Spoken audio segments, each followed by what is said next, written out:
Hey everyone, it's Antoinette, your visionary nurse, and welcome back to the Visionary Nurse Podcast. Stay tuned.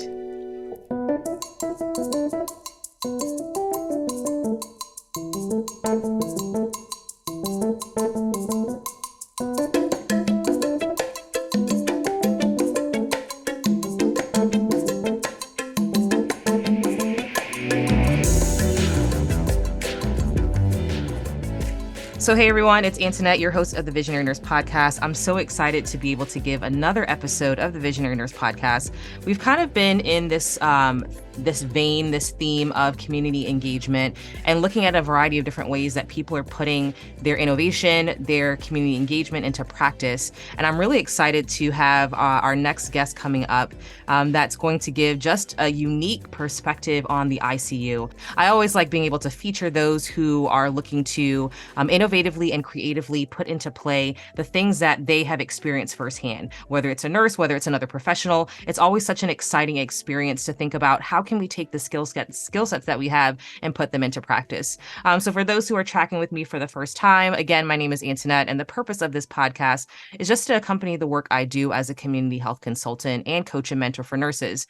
Oftentimes that coaching goes well beyond the nursing profession. And so I've just recognized that it's so important to rope so many different people into these conversations. But the big basis of this podcast is just designed to educate, uplift, and support each other as we dare to be influentially visionary. We've recognized that there are so many shifts in healthcare, and many are looking to innovatively expand their knowledge in a variety of settings. And it's more important than ever to create sustainable and collaborative changes that cross sectors to influence access to care, business growth, and operation of organizations and institutions. And in all these ways, it gives us an opportunity to navigate the many changes in our society. So with that said, I'd love to bring in Kali Dayton into the mix. Kali has come up with such a unique stance, especially, again, as I mentioned, in the ICU, her experience from the ICU previously, as well as in travel nursing, and just being able to understand what it looks like to design sustainable and human-centered interventions in the ICU and beyond. I obviously probably have not done justice to all the things that she's doing, but I'd love to bring her in just for you to get a firsthand experience of what she's doing and how can she contribute to the Visionary Nurse Podcast. Kali, how are you doing? Welcome. I'm great. I'm excited to be here. I love the premise of your podcast because I also feel very passionately about nursing innovation and nurses as leaders in healthcare. So this is really exciting for me to be here. Awesome. Well, thank you, Kali, for agreeing to be here. And, just for insider scoop, Kali and I kind of just met. So we had a chance to connect over LinkedIn. For those who don't use LinkedIn, it's a great professional network. They are not paying me to plug this, but it was so exciting just thinking about some of the background of what she was doing with her own podcast. And so, we got a chance to connect briefly, had a conversation. It was one of those match made in heaven type of deals. And I always say, especially with the Visionary Nurse Podcast, I'm often led to people and just thinking about there's so many visionaries that are out there. There's so many different pathways that we're all being led towards. And so it's exciting when those roles cross.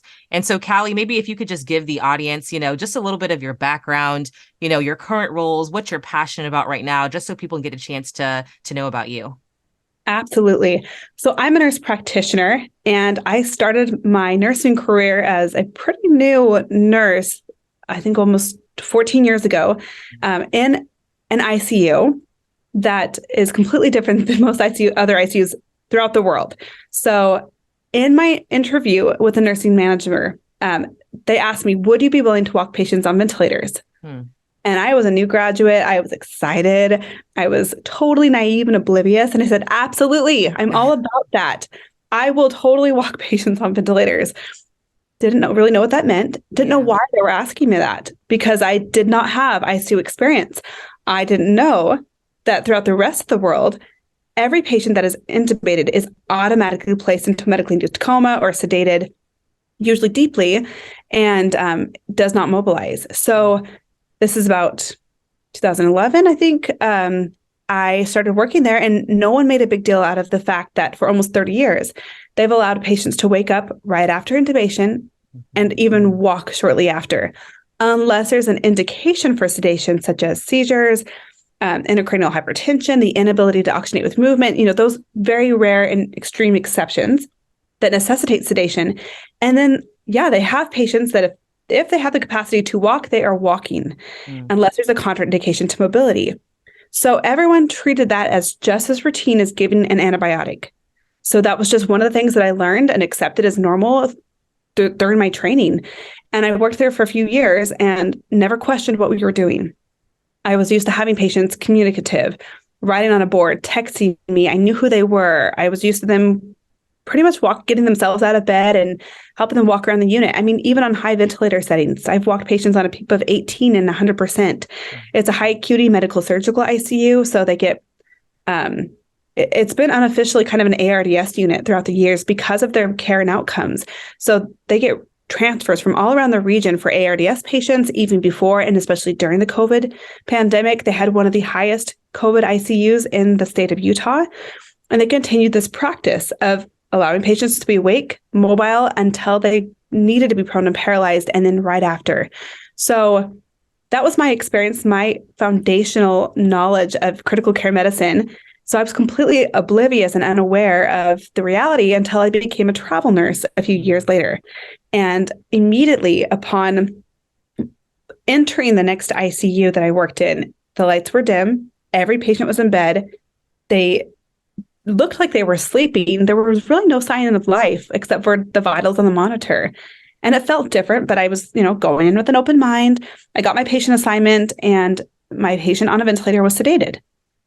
And there was nothing about the diagnosis or acuity that made me, gave me an indication as to why they were sedated, but I wanted to continue my routine. I wanted to do a full exam, neuro exam, probably get them into a chair to wait for their walk with physical therapy. That was my routine. But I couldn't because they were sedated and I didn't know why. So I asked my orienting nurse, hey, can I get sedation off and get this patient up? And Antoinette, you should have seen the look on her face. Absolute shock, terror, horror. I'm sure she was questioning whether or not I was a nurse, let alone, especially if I had any critical care experience, because she didn't know me, right? And she said, no, they're intubated, which made no sense to me because I had walked hundreds, if not more, intubated patients throughout the previous years. So I innocently said, I know they're intubated, but why are they sedated? And she got more concerned, more worked up and said, because they're intubated. And I said, I know that they're intubated, but why are they sedated? And we went in circles. And that was the first time it ever crossed my mind that a patient would automatically be sedated and unable to move just because they were intubated on mechanical ventilation. And then I quickly realized that I was alone in my perspective and my experiences. When I tried to explain where I came from, no one believed me. I got craziest questions like, do you follow them with an intubation cart? And I felt very alone. And I didn't know why my home ICU did what it did. As a nurse, I was trained how to do it. We're really good at our checklists, our task list, that we know how to get things done. But do we always know why we do what we do? Or do we just do what we've been taught? So I realized that I just do what I'm taught. I was taught, and I was in a certain culture where they had patients awake and moving, and it was great. But now I was in a new culture where everyone thought I was crazy, and I didn't have confidence. I didn't have the why. I didn't have the tools to advocate for my process of care.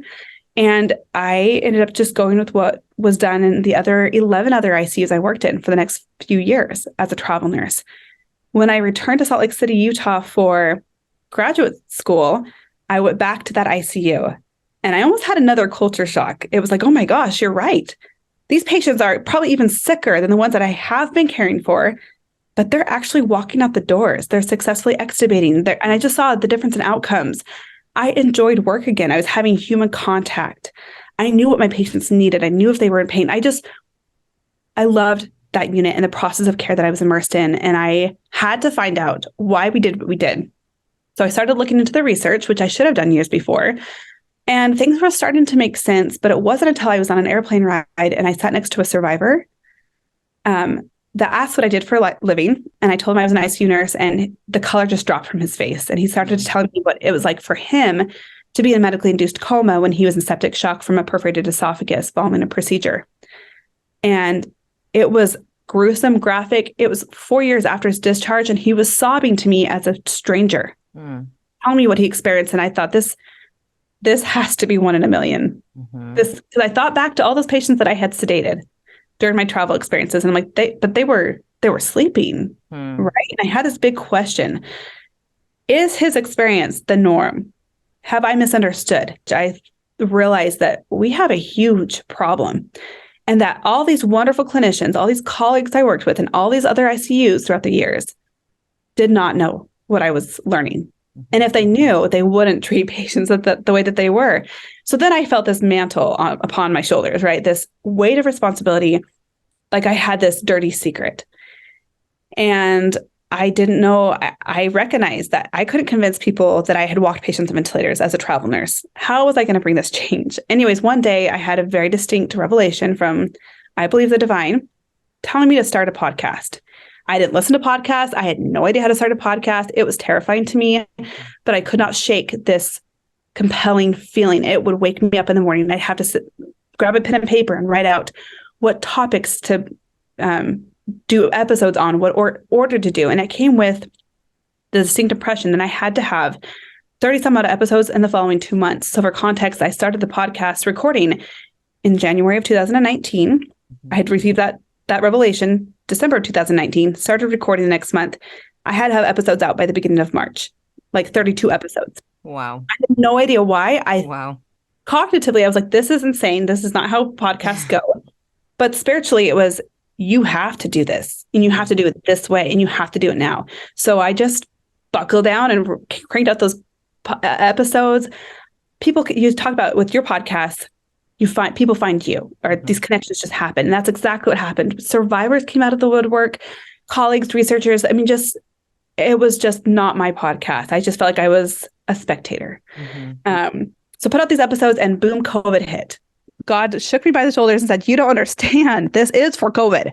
Now we have millions of people on ventilators throughout the world. And so I continue the podcast, even though COVID was obviously a really difficult time to implement these changes. I'm talking about awake and walking ICUs. I tried not to use the name of that ICU that I came from, but I wanted to capture what we did there. And so I call it the awake and walking ICU. Now, to talk about that during the COVID pandemic sounded insane. But that's where I was working. That's what I was seeing. I was also doing telemedicine. So I was working remotely, and I was seeing how different we were treating patients in that ICU compared to all these other ICUs. I mean, the same patients on higher ventilator settings in my ICU were walking around in their room. And in other ICUs, they were prone and paralyzed on much lower ventilator settings on 5 sedatives. So I just continued to dig through the research. And as that developed over the following few years, I started doing presentations for teams. They were saying, hey, can you come talk about this with my team? And then that turned into starting a consulting business, developing a training format to bring in these sustainable changes. I think we've talked about a lot about early mobility, sedation management, things scattered throughout critical care medicine. You'll go to conferences, you'll hear little bits of it. But the podcast and this journey has taught me how to really dive into what are the barriers, what are the problems, why aren't we practicing the evidence, and how this changes, and how do we educate our clinicians. And so now I have a team of respiratory therapists, physical therapists, myself, and we go in and we do deep hands-on training, and we create awakened walking ICUs. I love it. I love it. I mean, that in itself is like a journey. It's amazing. It's to think about the progression of it. And I'm sure, as you went along every single piece, I think you've really captured your outlook and your perspective and the things that you've had to reflect on. But I'm sure there was the nitty gritty challenges in there. I'm sure there was a lot of pushback. I'm sure there was a lot of, like you said, just rejection in the process of what to do, but you had this kind of awakening for yourself, right? This revelation for yourself, this understanding of what you needed to do. Like I always like to say on this podcast, to dare to be influentially visionary. You had that God-given vision to say, something's not right. I've seen experiences across the board, and I need to know what to do with them so that people can have less traumatic experiences and they can move forward. And so again, for those who might have been tracking with me a little bit, and I'll actually get a chance to be on Kali's podcast in a couple of weeks, depending on when you catch this episode. But I myself had a very much ICU experience, and the nurses that cared for me, they must have been fully aware of that same revelation, because they made sure that even though I was intubated, after a very, very intense and very graphic and gruesome postpartum complication, several years ago, they recognized that I was not supposed to be there for the long term. They recognized that I needed to be awake and up so I can be able to tend to my child, to our newborn. And so they had the clipboards. They, were scaling back the sedatives. They made sure, even though I had so many other things going on, that I could be able to move and be present so that, I can get out of there as quick as possible. And, 24 hours later, from what I gathered from kind of the piece of the puzzle, I was extubated and back on, the maternal health floor, postpartum care after that. So just seeing that there are providers out there that recognize the importance of that recognize that there is a need for change. And it's very true. A lot of times we do things because that's the culture of it. That's how we are taught. That's, what we do. I talk about it all the time, in my book, the Visionary Nurse, book that I have, 90 Days of Inspirational Musings on Being Influentially Visionary. But a lot of it was from that reflection of that I was given a gift on life again. And recognizing that, a lot of times we're called to change the status quo. Things may have been done a certain way. It may have been done in a way that, no one really has the full rationale behind it. Maybe clinically at one point it was relevant, but research changes. We've recognized that quickly, that things change. Even just within the last several years, we've recognized that our entire understanding of the healthcare system, of health in general, it changes rapidly. And we have to do what's best for patients to allow them to progress. I mean, even think about the things that we've, encountered at the start of the pandemic to now. Think about what we did know, what we know now. Think about how much can and has been changed as a result. And so just recognizing all of those different pieces of it, I'm just glad you had the boldness to jump in there and say, you know what? Something is not adding up based off of the many different places that I've been. Here is one way, here is another. We know it can't just be boiled down to a culture of the unit. There has to be some clinical background and research to this. And I'm ready to kind of break the frontier here and think about how to implement it. And maybe at the time you didn't think it was so much of a frontier. It's like night and day, like what's going on across the board, but recognizing, something has to change somewhere. So I just love, how you've been able to kind of capture that, understand that, and then utilize it. And I think that's a big piece. Oftentimes what I speak about on the podcast is that, you can have these ideas, you can have these visions, but what's your one next step? What's the next thing that you're going to do? How are you going to take this revelation and put it into practice? And it's just so amazing to see, how that's all come together. So again, it's easy to just say, here's this problem and complain about it. Yeah. And I would always feel like I wasn't going to stay in the ICU, but I also felt, where else can I practice now that I know what I know? But it's like God was telling me, this isn't your final destination. But that's where I wanted to stay forever because it's so comfortable. And I think there's something to be said about being in an environment where you're comfortable. And I knew I could practice the way I wanted to and treat patients the best way possible and have colleagues that felt the same way. And I didn't have to convince anyone or fight, but sometimes to get to where we need to be, we have to be uncomfortable. Absolutely. And I learned that a lot from my mentor. So that ICU is what it is because of visionary nurses that came far before me. Polly Bailey, she's on episode 21 of my podcast. She was a nurse in the 90s when they really started to use these heavy sedatives, paralytics for weeks. They were experimenting with ARDS. They were using high volumes, high peeps. I mean, just it was all a big experiment and it wasn't going well. She was also doing the same thing as everyone else was doing, right? They started deeply sedating everyone using high benzodiazepines, paralytics for weeks on end. They didn't have the research we have now to say, oh, that was lethal. But they were just the blind leading the blind. So Polly followed a patient, a survivor, an ARDS survivor in her early 30s out of the ICU. She was from her own community, so she was able to follow up with her, go visit her in her home, and she watched her for a year. Mother of young children, struggled to get up the stairs for a year. She had to use the bedpan with her husband. She was cognitively and psychologically destroyed. And we didn't have post-ICU syndrome research. We didn't know about this. Again, the assumption is and was that patients were sleeping, that you save their lungs or whatever, and they go on to live their lives. Well, she saw that wasn't happening. She went back to her medical director, and think of this. She was a nurse in the 90s, female. Went to her medical director and said, we can't do this to patients. Here's what I'm seeing with a survivor, and I think she's not the only one. We have to change this. I think that is so bold. And he goes, go do a literature review. She went and scoured the research. There was nothing. Mm. And she's like, okay, I can't find anything. We don't have any studies on this, but here's what I'm thinking. What if we don't do that? What if we don't sedate patients? What if we get them up and move them on the ventilator with really sick lungs? And he says so Dr. Terry Clemmer was the medical director. He's in episode 2 of my podcast. He says that he was mortified by that suggestion. He thought that was insane. But he said that he trusted nursing instinct. And he trusted Polly to take care of her patient, keep them safe, and do the right thing. So he gave her the reins and said, go ahead, try it. Right. And so it just blows my mind. Just back in the 90s, no research, no evidence, female nurse with the full authorization from the physician to try it. Right. Anyways, she started doing this with her patients, and they immediately saw the outcomes were totally different. And so he goes, well, keep doing it with more patients, train the other nurses. And then she hit barriers. The nurses were like, I don't know about that. That's scary. That's new. I just want to keep them sedated. It's easier. It's safer. It feels safer. Right. It feels easier. And later, that hospital system started a new ICU, and they gave Polly the reins to do the hiring of their nurses.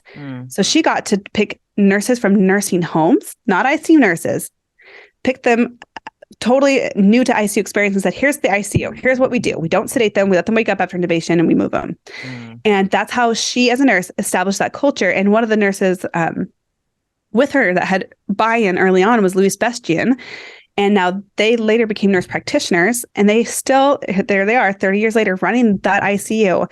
They had the only awake and walking COVID ICU in the world, probably, because they were visionary nurses and they carried that mantle. And they were the first to publish a study showing that it was safe and feasible to walk intubated patients during acute respiratory failure. And that none of this would have happened if Polly Bailey didn't have the vision and the courage to question, to ask questions.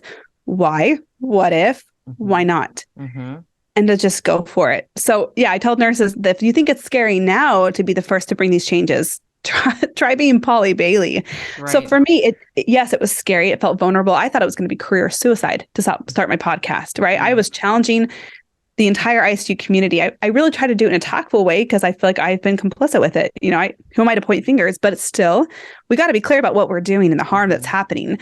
But that felt very vulnerable and scary. But it came down to, how do I immortalize what Polly Bailey has done? Sacrifices that she's made. How do I follow in her footsteps and being visionary and being bold and daring to bring change as a nurse? Yeah, so good. And that's the thing. It's like coming down to that place of what is going to be best for the patient.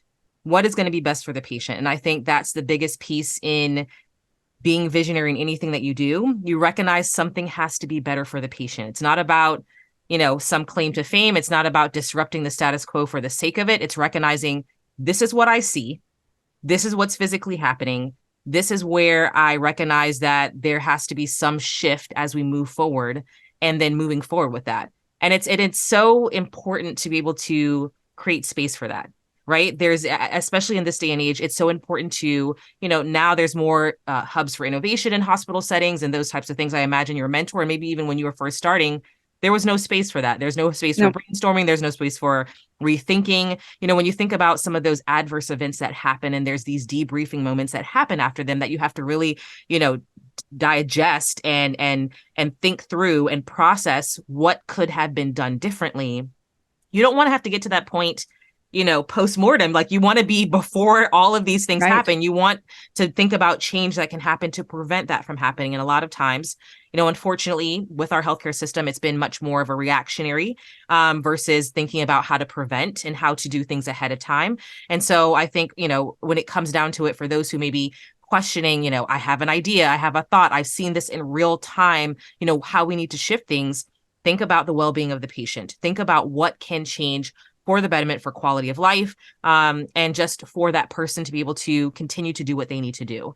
And so, again, we find these barriers that we get confronted with, but I think more than ever, we are now open to seeing that something has to give somewhere, something has to change somewhere. And, partnership brings that. Any type of way that you see the need of that community and knowing that I have a need that I can meet, those things have to come into play. And so I'm glad you were able to find someone like your mentor that you could partner with, and then other respiratory therapists, other, I'm sure over time, ICU nurses who have had the same experience, other, those who have survived the ICU from these kind of traumatic situations, that you've been able to partner with them and say, you know what, there is more than just me. I may be the one elevating my voice right now, but there's more than just me. And if there's something that I can do, then let's do it. Let's do it so that we can definitely move this ship to go to where it needs to go. So I think that's I call them the community that's building. I call them ICU revolutionists. Wow.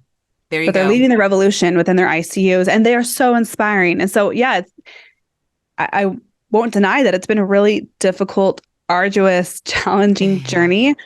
It felt very lonely at first to be the only one talking about this, especially during the pandemic. It was a really hard time to be saying, we're doing harm, but we're in such a desperate situation, but we're creating the scenario in which we're keeping patients on ventilators longer, we're causing more harm, they're coming in with a lethal condition, and we're giving them lethal treatment. That's really scary to say. And so people weren't super excited about it at first. Also, it just took a while to get that message out, right? To build up the podcast. But then when people reach out and say, hey, I applied these principles and this is what happened to my patient. Right. And then this is what my colleagues realized from it. And this is what we're doing. Those kind of things, it's just little drops in the bucket for me to be like, okay, this is the right thing. I am making a difference. But there are times when I'd be really tired, burnt out. Life has been really crazy, just my personal life. And just God would send survivors to say, hey, I've listened to your podcast. Let me share my story. And this is why. They just bring me back into the why. The real, just raw of it is that there's human suffering and death happening. And I have the tools to help bring that change. And so then how do I not? Yeah. So that helps me push through the imposter syndrome, the fear, the challenges, the push back the barriers. When I really stay focused on my why, I can find then my how. Yeah. And you're absolutely speaking my love language when you say that. And that's something that I do all the time and share all the time in coaching sessions, just with e-courses that I have in terms of visionary leadership and resilience. Going back to your why. Why are you doing what you're doing? Who are you doing this for? And how do you want to impact that person, that group of people, that situation? That always gives a refocus to what you're doing, right? Because it can get very lonely when you're kind of out there in the front and everyone's like, what are you talking about? Why are you doing these things? Yep. What's the point of this? And it's not to say that, again, that there's some, grand martyr syndrome that you want to just kind of put yourself on this, because you still want to be safe. You still want to do things well. You still want to do things that are going to be the best. But again, based off of the clinical reasoning that you have, the revelation that you receive, and then just the understanding of there's a better way. You're physically seeing what's happening right now is not working.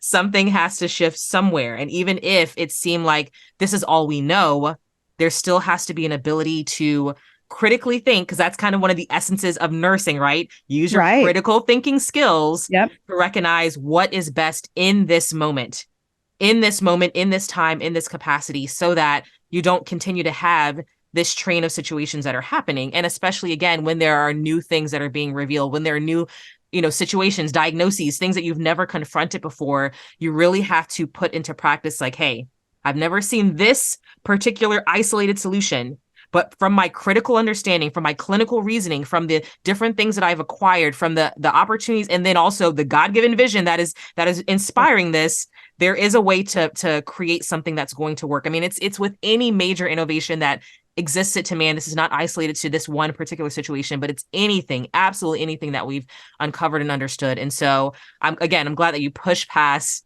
all of those thoughts and the questions and the wondering, and again, learning to be sustainable for yourself and being effective for yourself so that you can continue to press forward in what, you have sitting in front of you to say, hey, there's a better way to do this.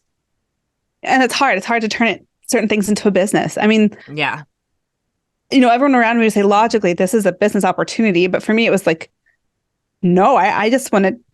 If my local hospital calls me, I will just show up. I will hold that patient's hand while they're waking up out of sedation. I just want to see this. I just want these things to happen. So there is a point of, this is extremely consuming for me, for my time, for my family.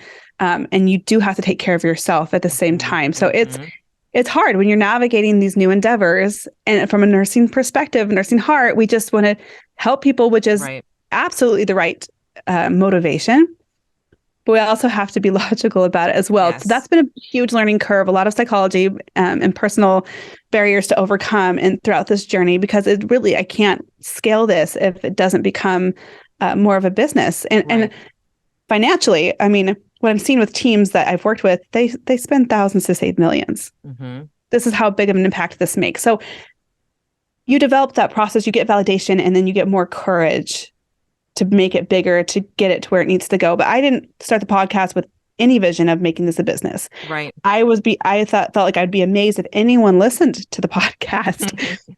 I was only doing it to get God off my back. Let's just be real. Like, I just wanted to sleep well at night because this was driving me crazy. And now it's just gone beyond what I could have imagined. And I watched that you're talking about that process of when you face new challenges, go back to what you know, go back to the evidence, critically think. I watched Polly Bailey really navigate that during COVID. We're all kind of, getting scared. We have this new thing coming on. These patients are showing up. And she's like, this is acute respiratory failure. We're going to treat it the way we know how to treat acute respiratory failure. We know how to keep patients alive on the ventilator, how to prevent this harm. Lots of unknowns, but we're going to fall back on what we know.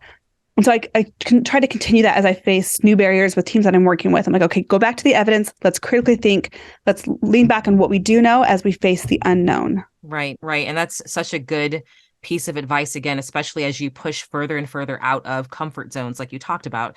A lot of these things, a lot of being innovative, a lot of being visionary is pushing outside of the comfort zone, being able to have the space to think through, what do I know?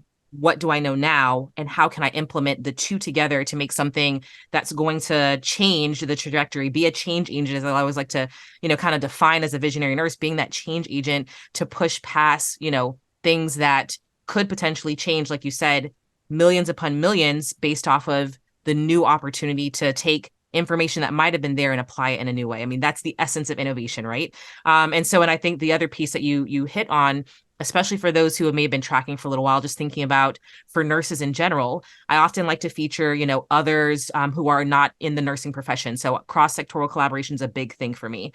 So featuring those who are franchise owners and business owners and policymakers and those outside of the nursing profession, because again, as nurses, we can be very much honest with ourselves. We didn't necessarily go into healthcare to be in business. We didn't know the business of healthcare. We didn't know the policy of healthcare. We didn't know all the other pieces that come with it.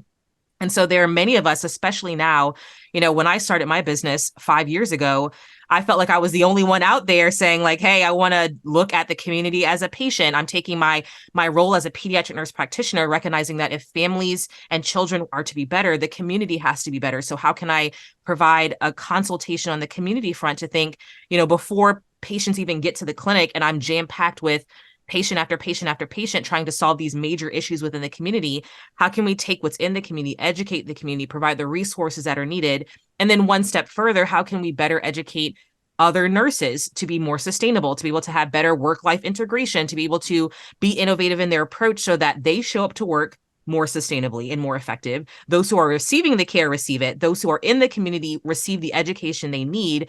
And then all of that trickles down where it's not so compressed on the clinical system. And so it takes time to unwrap that mindset. It's a major shift. It's a major mindset shift for those who, know nursing in a certain capacity. So there, I constantly got the question, but you're a nurse and you're doing what? What is it that you Or we say to ourselves too, we say, but I'm just a nurse, but I'm nursing, but because I feel like my whole adulthood has been just very narrow-sighted for just nursing. So bringing in the business elements of it, and then all the leadership, the interdisciplinary approach. I mean, it's been a learning curve for me, and change is hard. So it's hard for me to lead change if I'm not willing to change. I'm trying to change their focus, their scope, but I have to be just as flexible myself to say, I am a nurse. That's been my experience, but why can't I learn new things? Why can't I be a business owner? Right. But we have to be brave enough to go beyond. I'm just a nurse. I just take out the just. I am a nurse. Yes. And I think nurses as leaders are powerful because we appreciate the nursing role. We know how powerful nurses are. Therefore, we know better how to support nurses. I feel like, at least with bringing these changes in ICU care, sometimes they come from administration, higher ups, physical therapists, like they come from outside of nursing and they don't know how to talk the nursing language or know how to make it feasible for nurses. So why not me? Right. I'm a nurse. I've been there. I've been in the trenches. I understand how to sedate patients. I also know how to keep them awake and walking. Why would I wait for a business owner to come in and tell nurses their business? Right. Why not be a nurse? Right. And then be a business owner on top of that with your Yep. skill set. And it's merging all of those things together. And so again, it's recognizing that you have to step outside of yourself, even again, from a very traditional nursing standpoint. If you're going to go from ICU to med surge, if you're going to go from med surge to peds, if you're going to go from acute care to primary care, you have to learn something new. You have to learn something new. And so I always like to say nurses are the best innovators. They're the best entrepreneurs because they know that they have to apply things differently. There's so much of a skill set that you can learn and adapt to. You have the foundation of nursing, but then you find yourself applying it in so many different scenarios. And it's oftentimes those who have experience in other units that can bring new change and a fresh perspective to, say, a primary care clinic. If they've been in the ICU, if you've been in the emergency room and you can go into primary care, there's so many different ways that you can apply what you knew in a different standpoint and then take that one step further. With nursing and many other professions, you're constantly having to learn.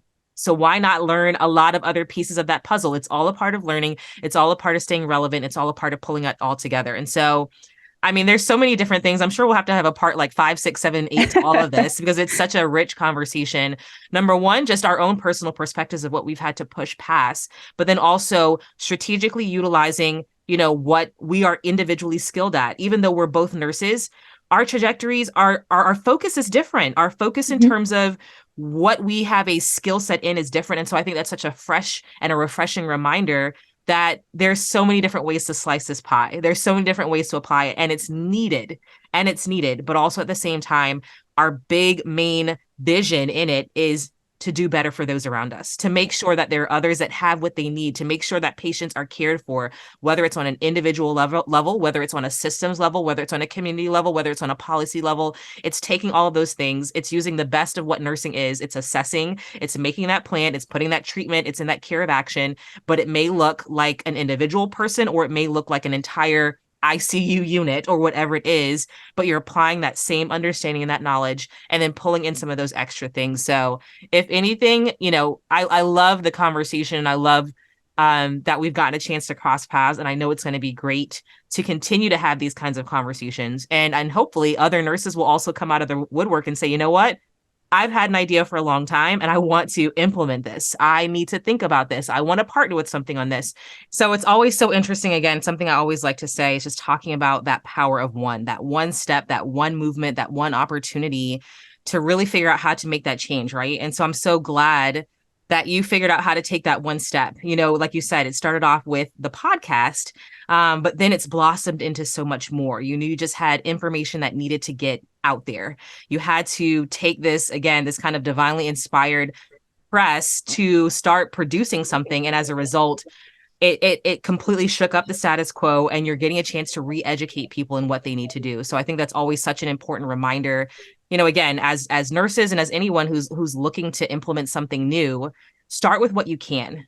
Start with what you can. Again, it might just be that conversation with the nurse manager. It might be a podcast. It might be a literature search, whatever it is, start with that one step of where you can. And then you will find that people start to gravitate to you when you see that, they're trying to support where you need to go. So, and I think we can get held up with, I don't know everything. Mm-hmm. How do I propose this to my medical director if I don't know everything? We feel like no one will listen to us. Mm-hmm. Looking back, if I had that approach starting the podcast, I never would have. If I could say, hey, I know how to go in and totally change this and I understand all the physiology behind this, I can address all the questions. I couldn't have started the podcast if that was my approach. I have learned doing this, diving in, doing the literature reviews, interviewing people. I've learned it's like my own PhD course that I've been on. But I had to just start. I had to ask the questions. I had to be confident in my expertise of what I had experienced, what I knew. So be confident in your expertise. Mm-hmm. Whatever you know, own it, move forward, and be open to learning along the way. But you won't learn, you won't develop that even greater expertise and a greater scope if you don't just start with what you can do and what you do know. Right, right. So good, so good. And so I hope everyone's kind of taking notes on this. You'll probably have to go back and listen again. And I know for those who may be non-nurses, there might have been a lot of nursing specific medical lingo in there. Don't get bogged down in it. Look at the big picture of everything that's coming into it. But just recognizing kind of the unique stance that Kali has and just how she's applied that. So I highly encourage people to get connected to the Kali Dayton podcast, looking at Awake and Walking in the ICU. And correct me if I'm wrong on that title. The title of the podcast is Walking Home from the ICU. There you go. Walking Home from the ICU. Perfect. For those that are not nurses or clinicians, there's another podcast called Walking You Through the ICU. It's primarily for families of ICU patients, but it's really adaptable for the layman to just understand what we're talking about here. Perfect. Perfect. So I will definitely put all of these things in the show notes. Again, as a major disclaimer to all of this, we are not necessarily trying to diagnose or treat anything in this capacity in this podcast. We cannot give you all the business solutions right now. This is really just to whet your appetite and to encourage you to think about how you can take that next step. By all means, use this as an educational tool, but there are still certain steps that each of us have to take to be able to put these things into practice. But again, don't let those steps hinder you or stop you from taking a step that you do know. You may say, well, I don't know the legal side and I don't know, the medical side and I don't know this and I don't know that. There are things that you can still do from your nursing standpoint, from what your business standpoint, from whatever you have to be able to educate, to be able to think through, to be able to research.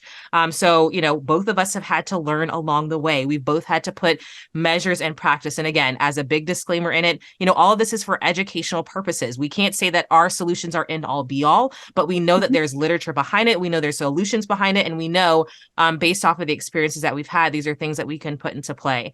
So take what you can from it and start to put it into practice. And if you are someone who is in the ICU who's looking to get some consulting from Kali, I'm sure I'm going to give you a couple minutes to kind of like share how people can get in contact with you, what you have going on. And then also the same for myself. If you go to AnjanetteMontalvo.com or visionarynurse.com, if there's ways that you want to strategically think through ideas that you want to put into play. Maybe you're not quite ready there yet. There's e-courses that are available. There's a Visionary Nurse book that's available, but there's so many different ways and resources that are out there, both of our podcast episodes as well, just to listen, to learn. That's how I learned a lot of the big business background that I had. I devoured any and every podcast possible.